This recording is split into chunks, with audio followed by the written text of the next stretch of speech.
Go. Streaming from South Africa to the world. This is the Stonks Go Moon Podcast. What just happened? We break it down so you don't have to. Welcome everyone to the Stonks Go Moon Podcast. What if the smallest trading strategies weren't locked away in hedge funds? Arrash Yasavolian is the CEO of Taoshi, one of the top performing AI trading networks built on Bittensor, an open source blockchain where value flows to real, useful innovation, not just hype. He's here to break down how AI, crypto, and decentralized finance are coming together to open up investing for everyone, not just the insiders. Welcome to the pod. Thanks for having me, Rocco. Excited to be here. My third guest on the pod in these 200 episodes, this would probably be 202, that can speak Farsi. What? I don't know what it is, but I love it. All right. Okay. So for those new to Bittensor, right, can you sort of just tell us what it is and why does it matter? Yeah, so, we've lived in this world with crypto I've been in crypto since 2017, and we've had this world of crypto where a lot of funding has gone to a lot of projects and not a lot of useful things have been built. And Bittensor really prioritizes building usable things. So where is that money? Where is that money? Yeah, we don't know. It's disappeared. Okay. Yeah, it's in the in the ether, you could say. Okay. So, with Bittensor, the whole idea is products or projects are incentivized via rewards emissions for creating useful commodities. This is very different than kind of what we've lived in crypto for a very long time. The whole purpose of Bittensor is useful commodity production, driving revenue back to your token that's associated with your subnet. So Bittensor is composed. Everyone goes, what is Bittensor? What is the point of Bittensor?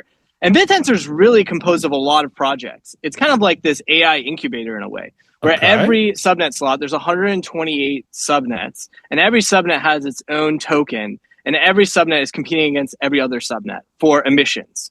So the emissions is to power your network. So you put together a problem, right? You're saying, okay, for us, it's provide us the best trading strategy on a risk-adjusted basis.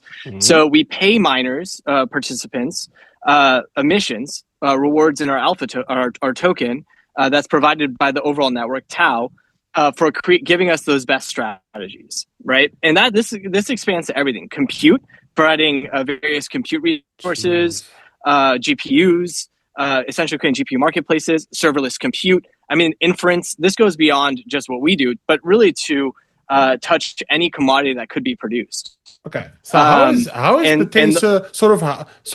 Who decides what happens and when, and if someone oversteps the mark? Is there a DAO? Is there someone in charge? I mean, it's actually a capitalistic marketplace. Yeah, it's a free market. Yeah. Okay. So every subnet has its own token, and the way that emissions are split is based off of whoever buys the token, right? So it's essentially funding. So people can stake their Tau to various subnets, which they think are the most valuable. It's kind of like a swap. You can think of it that way. Okay. And so they're staking it, and it's a Uniswap pool. So essentially, you're swapping your Tau and staking it with a subnet.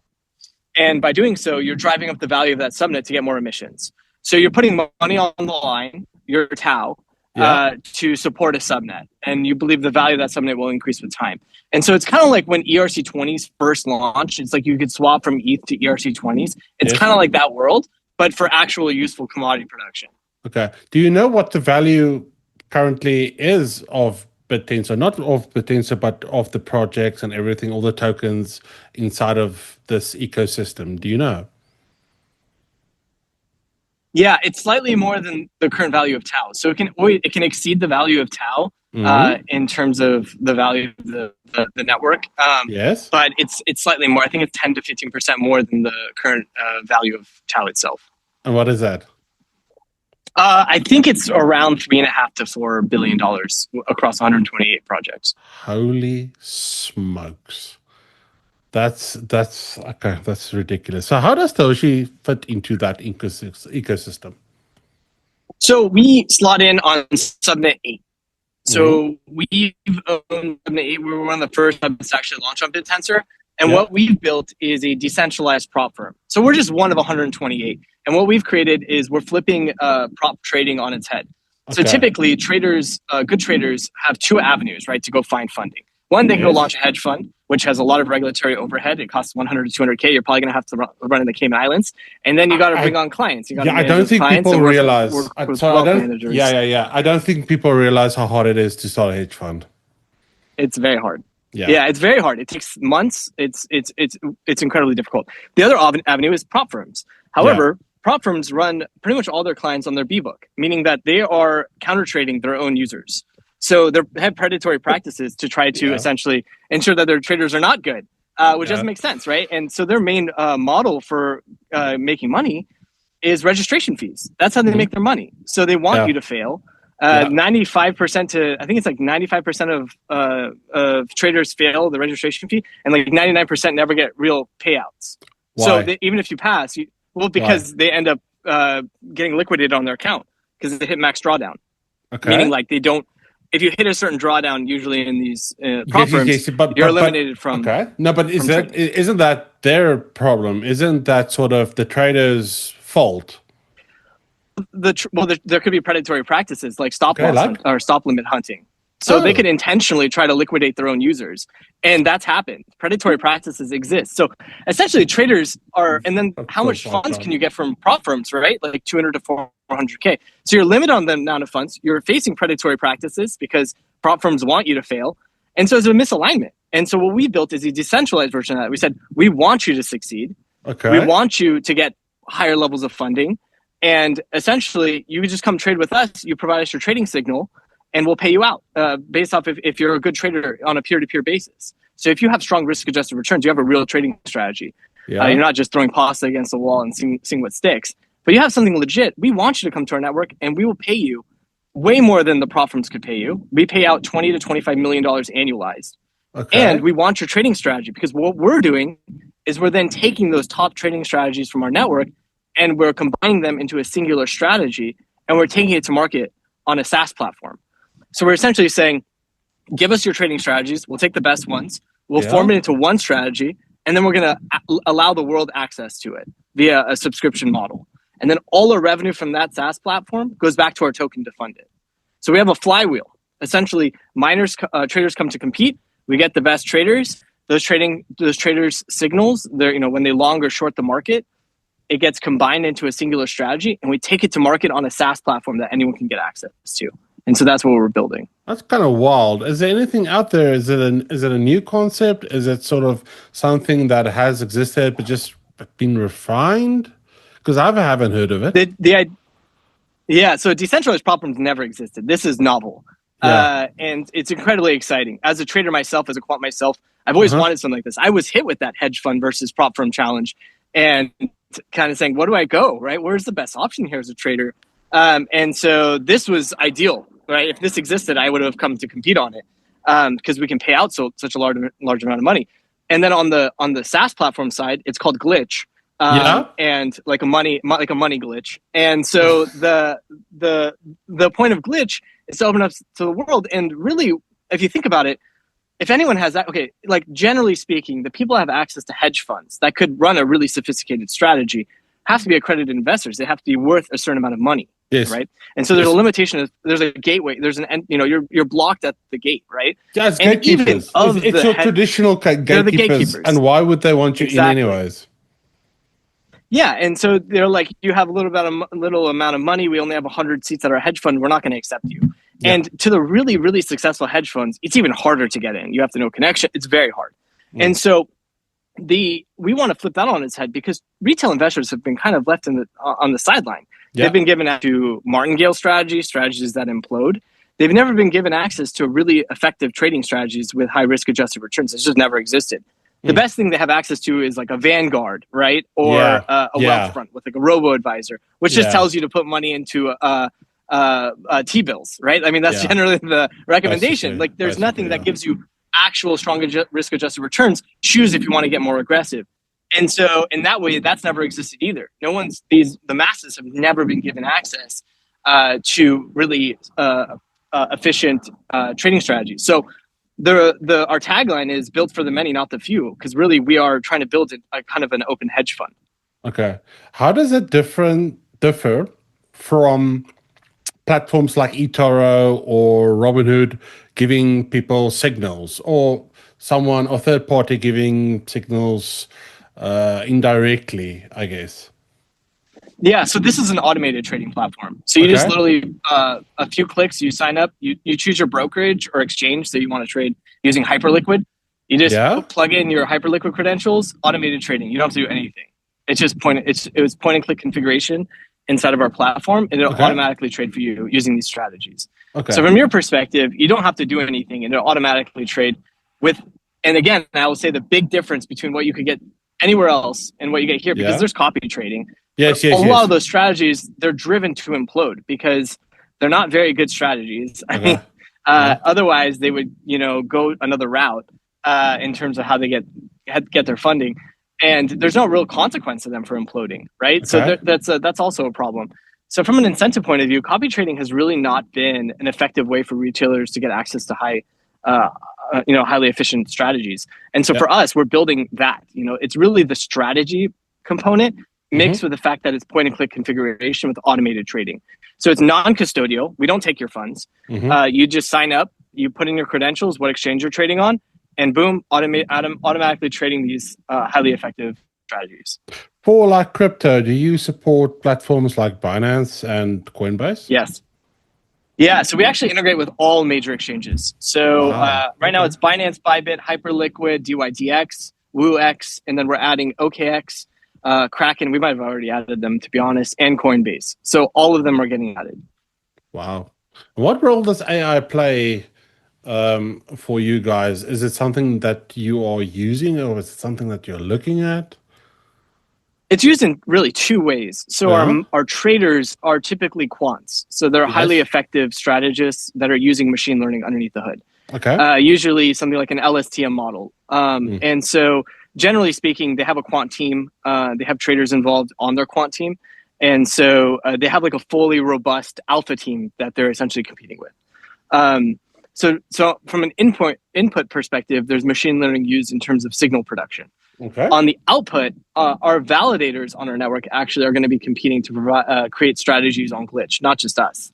So essentially, we are the benchmark strategy, and we'll allow validators on our network to try to outcompete us. So our validators, and they'll be using machine learning essentially as a layer, a component, to try to learn from signals to create better strategies. So on the input and the output side, there's a level of machine learning used. What's the reward for them outperforming you? So we actually, the way it works on our network is miners the traders put down collateral. So you have to put down collateral and alpha token. Put your money where your mouth is. Yeah. Put your money where your mouth is. Exactly. Yeah. So you're a good trader. Say you didn't want to create a hedge fund and you want to go this route. You don't have to deal with any of the regulatory burden. You literally just go and compete, right? Great for you.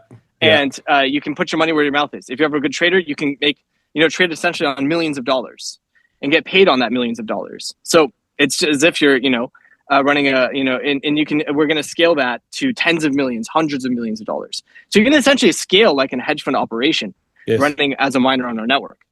And so it's highly, it's great for the traders, great for us. So you're putting your money where your mouth is in terms of running your strategy. Yes. If you fail, the network collects a percentage of how much you put down. Okay. So we collect 50%.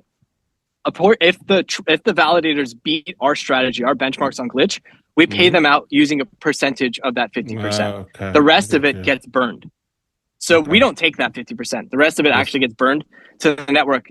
So the incentive alignment here is burn from collateral received. So if you're a bad trader, you're from a tokenomics perspective, you're driving up the value of the token. Yes. Or you're paying out validators for using the high quality signals of the network to beat our benchmarks for a go-to-market. I read somewhere that you just capped subnets. Is that true? Or Bittensor, capped subnets. Yes, subnets just got capped at 128. I think it's generally, we had a lot of subnets coming in. And it's right now, they did the same thing. We did the same thing when it was 32 and then 64, and now it's at 128. It's just to produce, essentially there's a deregistration. So if your subnet's not producing quality, commodity, it'll get replaced by something better. So there's just, it's a quality control, right? Like let's shut down house a little bit, check everything, and then we go. Yeah, let the market figure itself out a little bit first and stabilize, and new projects come in that, have been maybe building in pipeline on testnet, and to replace existing projects they may not be producing, and then we'll continue to move forward. So this will expand from 128 to 256, 1024, etc. So there'll be more and more subnets. Why did you choose to go that Bittensor route, and why didn't you sort of build your own chain or a more traditional protocol? It handles so much infrastructure for us. Bittensor is incredibly valuable in that way. It already has the incentive mechanism, the rewarding mechanism, right? It emits on a schedule just like Bitcoin. So, and it also already handles the releases of tokens for us, alpha tokens. We didn't have to launch our alpha token. The network owns the alpha token in the slot. And so we are just run open source infrastructure on top of that slot. And so, again, from an infrastructure perspective, it makes it super easy for us to just get up and running. And so that's why I found it that's awesome. That better than getting everything up and running myself. Yeah, no, that makes so much sense. For the rest of the year, last question before I let you leave, what are some of the goals you still want to hit? Is it onboarding, not new, I don't know what to call them, users, but it's not investors or traders. What is it? What are some of the goals that you want to hit? Yeah, so one of the things is we are going to be making a massive push to become the biggest prop firm in the world. So we want to outcompete all these centralized prop firms and disrupt them. So that's step one, is let's get all the best quants inside our network. So that's a level of marketing and strategy. I was about to ask you, don't you need a lot of money to do that? Yeah, so the first step is creating a nice UI, right? A wrapper around the subnet, because right now, in terms of onboarding, it's kind of hard, right? You have to buy Tau, and then you got to swap it into the alpha token. You have to understand how collateral works. You have to run your own server, and a lot of traders, they just want to trade, right? I was about to say trading. They just want to make money. Sorry, but they're not interested in doing techie, nerdy stuff. Yeah, so we've created a UI wrapper around our subnet, and we're rebranding that for go-to-market, and then we're heavily advertising via that UI. So that's our gateway. People will not know that there's even Tau involved. Everything's in US dollar. So it's going to be in stable coins. So it's really easy to get started as a trader. So that's really the main method, is advertising a real kind of new type of prop firm with its own UI and easy to use interface, right? So that's one. And then the second is bringing users to Glitch, right? So we have this pipeline of increasing talent, and then it's kind of up only on the performance of our strategies. So as new users come on, it's known that the strategies are only going to get better and better as our the input gets better and better. And so we already have very good strategies, but it's really, again, just up and to the right. That's really what's going to happen on the Glitch side. So driving more users and becoming an RIA in the US is something that we're doing right now. So in the next 60 to 90 days, we'll be an RIA in the US, so we can onboard US customers. Cool. How old is the company? I say company, entity. I'm always not sure what terminology to use, because it's not so. It's so untraditional. But yeah, let's say for arguments of this question, how old is the company? We launched the subnet, the decentralized prop firm, in April of last year. Okay. And what sort of was your biggest learning or curveball from operating a little bit more than a year? I'm sorry, say that again? What was the biggest curveball? What was sort of the biggest learning where you had to pay a bit of school fees or something? Because there had to be somewhere in any startup. Absolutely. The biggest and most difficult part of running a subnet is your incentive mechanism. Just like how Bitcoin has an incentive mechanism, every subnet has its own incentive mechanism. So how do you get true alignment between what you're looking for in terms of a risk-adjusted strategy versus what the traders are providing you? Yes. So it's a difficult thing to solve for. What are you trying to really get from a risk-adjusted strategy in terms of performance metrics? P&L, high Sharp, high Sortino. These are critical components, but how do you mix it together? And so that's been a major component of what we've been trying to solve for over the last year. And then obviously collateral being a big component of that, because now you're trading on your own funds. Well, that changes the game in terms of P&L. So, just refining and improving and constantly improving our incentive mechanism to truly align what we're looking for performance metrics on the glitch side. That's been the biggest trial and error. That's the biggest challenge with any subnet. Was it trial and error or something more specific? A lot of simulations, building out infrastructure for simulations. Okay. That's a big component. The other is the pipeline, right? So to glitch. So I would say one is the incentive mechanism. And the second is, okay, how do you get this high quality data from the subnet now to glitch's infrastructure to share to the world? So building the SaaS platform has obviously been a big endeavor too.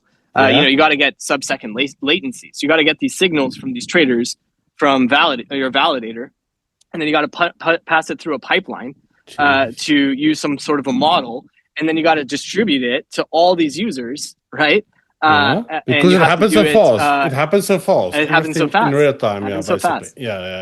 So it's got to be sub-second latency. So how do you build that pipeline, right? Okay. And then obviously everything is non-custodial. So you have everyone earning their own accounts. So how do you build that pipeline? So that's been the other big challenge. So we've solved pretty much all of it at this point. Everything is done. We've already been running glitch in beta. It's coming out of beta now, so we're onboarding hundreds of users a week. And so our plan right now is just mass market. Man, that's so awesome. It's a brave new world. Arrash, thank you so much for joining me today. If the listeners want to go and connect with you or Taoshi, where can they do that and get involved into decentralized prop trading? Yeah, you can just go to our website, taoshi.io, and you can, there's links, all sorts of links to get started if you want to get started trading, and also to just find us on Discord. But we'll also put all the links in the comments here somewhere. Thank you so much for joining me today. And to our listeners, peace, love, and prosperity. And we'll catch you on the next one. Cheers. But my voice won't last. The world's on fire and it's burning fast. Oh, the world is on fire, it's breaking me down. Rubble on the skyline keeps painting this town. I tread through the chaos, no answers will sound. Oh, the world is on fire, nothing to be found.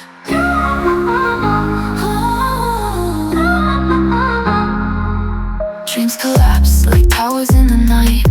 Fear's a thief hiding just out of sight. Every breath feels heavy, every sound's a fight. The world is shifting, am I losing light? Oh, the world is on fire, it's breaking me down. Rubble on the skyline keeps painting this town. I tread through the chaos, no answers will sound. Oh, the world is on fire, nothing to be found. Dreams collapse like towers in the night. Fear's a thief hiding just out of sight. Every breath feels heavy, every sound's a fight. The world is shifting, am I losing light? Oh, the world is on fire, it's breaking me down. Rubble on the skyline keeps painting this town. I tread through the chaos, no answers will sound. Oh, the world is on fire, nothing to be found. We dance on embers, we laugh through the dust. The cracks in the system erode all our trust. I hold on moments that quickly combust in this fiery world where nothing is just. Let the flames take the night, I'm done with the haze. Through the ashes I'll walk, through endless maze. Die for world, oh, the world is on fire, caught in its gaze. Tomorrow maybe we'll find better days.